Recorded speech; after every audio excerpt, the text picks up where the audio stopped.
Breaking news अवां share कयूं पिया। सिंध के तालीम खाते पारां सियारे में यूनिफॉर्म पाइण में नरमी करण की हिदायत कई वई आहे। तालीम वारे वज़ीर सैयद सरदार अली शाह सरकारी तोड़े ख़ानगी स्कूलन के ख़त लिखी छॾियो। ॿारनि जी सिहत लाइ थधि खां बचाव लाइ ॿारनि सां ताउन कयो वञे। सूबाई वज़ीर जो चवणु आहे त शागिर्दनि खे सर्दी जे ॾींहं में गरम कपड़ा पाइण जी इजाज़त ॾिनी वञे। क्लासनि में बि सर्दी खां बचाव लाइ सब उपाव वरता वञनि। दर दरियूं बंदि रखी रोशनी जो मुनासिब बंदोबस्त कयो वञे।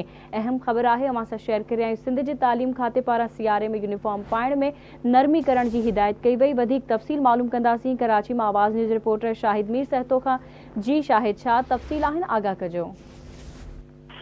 जी बिल्कुल, सिंध के तालीम वारे वज़ीर सरदार शाह पारां सियारे के दौरान ॿारनि खे यूनिफॉर्म पाइण में जेका नरमी जी हिदायत कई वई आहे। तालीम वारे वज़ीर जी सख़्त हिदायतनि खां पोइ डायरेक्टोरेट प्राइवेट स्कूल एजुकेशन ऐं डायरेक्टोरेट स्कूल एजुकेशन पारां सरकारी तोड़े ख़ानगी स्कूलनि खे ख़त जारी करे छॾियो आहे। ख़त में ॼाणायो आहे त सियारे दौरान सरकारी ऐं ख़ानगी स्कूलनि खे यूनिफॉर्म पाइण ते जेका आहे नरमी कई वञे ऐं ॿारनि जी सिहत ते ध्यानु ॾींदे थधि खां बचाइण लाइ उन्हनि क़दमनि खे जेका यकीनी बणायो वञे।